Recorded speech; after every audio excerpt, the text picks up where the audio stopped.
Hello everybody, this is Pitchcall Blank here, and welcome to the Skull Channel Reviews episode 50, in which today I'm going to be taking a look at the script book of the Masters of Luxor.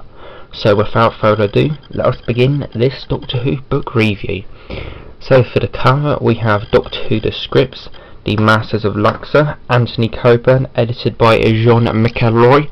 And then for the cover art itself, with these sort of light beams sort of radiating out of him, we have a floating head of the First Doctor with his sort of little hat on from An Unearthly Child and the 10th Planet, which I actually rewatched yesterday.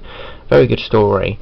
And speaking of cold things, we have all sorts of icy crystals in the background, all sorts of blue and stuff in the sort of foreground, or just behind the First Doctor's head.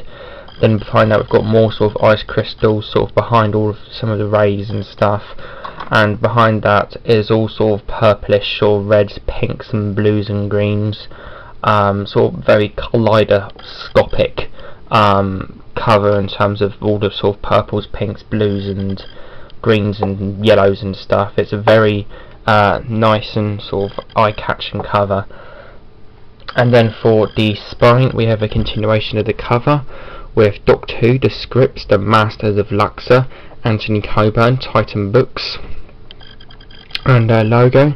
The synopsis on this Doctor Who book release, continuation of the cover, a picture of the TARDIS, cover illustration by Alistair Pearson.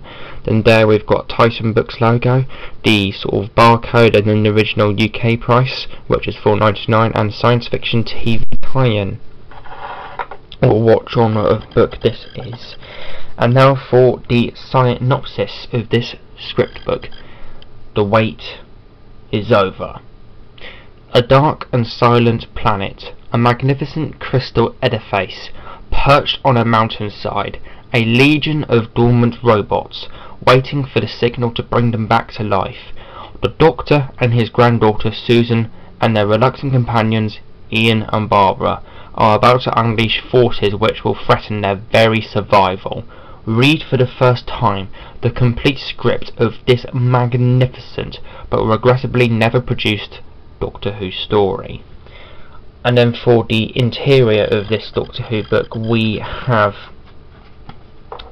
Doctor Who the Scripts, the Masters of Luxor, Doctor Who the Scripts, the Masters of Luxor, Anthony Coburn, edited by John McElroy, Titan Books London, some various copyright guff, and then the sort of contents of the book. And as you can see, this book is split across an introduction, 6 chapters, or the 6 main sort of episodes of the Masters of Luxor, with sort of individual episode titles: Cannibal Flower, The Mockery of a Man, A Light on a Dead Planet, Taboo of Luxor, and Infinity of Surprises and The Flower Blooms. Surprisingly enough, when scripting, there is one difference between the episode names and the Big Finish episode names that I noticed. They're all completely the same apart from episode 6. With this script book it's The Flower Blooms. In the Big Finish version it's The Flower Opens. Then where we have an afterword at the end of all of that. But the main 6 chapters are spread across 160 pages approximately. And then there we've got an afterword, which also sort of details sort of very minor edits that were made to the scripts. Nothing sort of ground changing, but sort of random sort of guff these sort of publishers thought it would be better to omit or change, such as the top one. Susan is referred to throughout the original script as Suzanne. The Doctor addresses Susan several times as Sue, something which the on-screen Doctor never did. And there we've just got the afterword, then an advertisement for the next books in the Doctor Who Titan script books line, and then there we've got an advertisement for already published Doctor Who script books. I managed to get a great bundle of Doctor Who script books quite a while ago in this never released and incomplete episode of Underworld Updates, in which I got this and all of the 1960s era script books plus the daemons, so that's the Tribe of Gum, Daleks, Crusaders, Old Crusade, Galaxy 4, Powder Daleks, the daemons in this for only about 20 quid, and this is quite a rare book, and 20 quid is about the price of this book as well as Power, so as well as the Power script book, so that's very nice. But now with the presentation of this Doctor Who book out of the way with, what is the general consensus and my own personal thoughts and opinions on this Unborn classic. As for the general consensus of this Unborn story, it is very, very positive. It has an average rating of 3.62 out of 5 on Goodreads, with its page being utterly ubiquitous with 4-star reviews, and also holds the rare 2 and 3-star reviews. Do I agree or disagree with the general consensus? Let us find out. My very first experiencing of the Masters of Luxor came from Big Finish, the Big Finish Lost Stories adaptation and or release, which I enjoyed quite a bit. In terms of saying which is better between the audio and the script book release, I would say that the book is better. Oh, but that's just you not being a fan of Big Finish, Ewan, I hear you cry. Well, no. I like the audio quite a bit for what it is, and I would say it's easier to get into, as with the script book it has almost no indication of a character's emotions throughout the entire thing, whereas with the audio it is the complete flip side. Overall, what I'm trying to say is that reading the script book is a non-conventional way of experiencing this story, and it is probably not for everybody, whereas with the audio it is much easier to get into.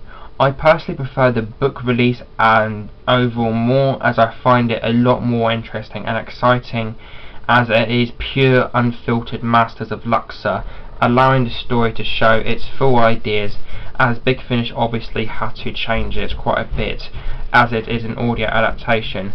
For what was originally going to be a TV story, however, I do recognise it to not be for everybody.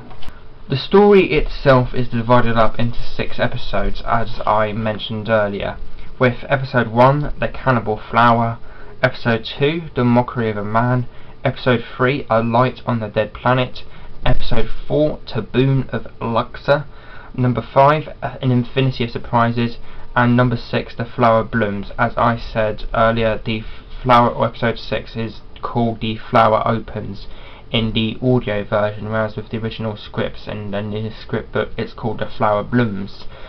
Cannibal Flower acts as a good opening episode and reminds me a lot of the Daleks episode 1, The Dead Planet, in terms of both structure and layout.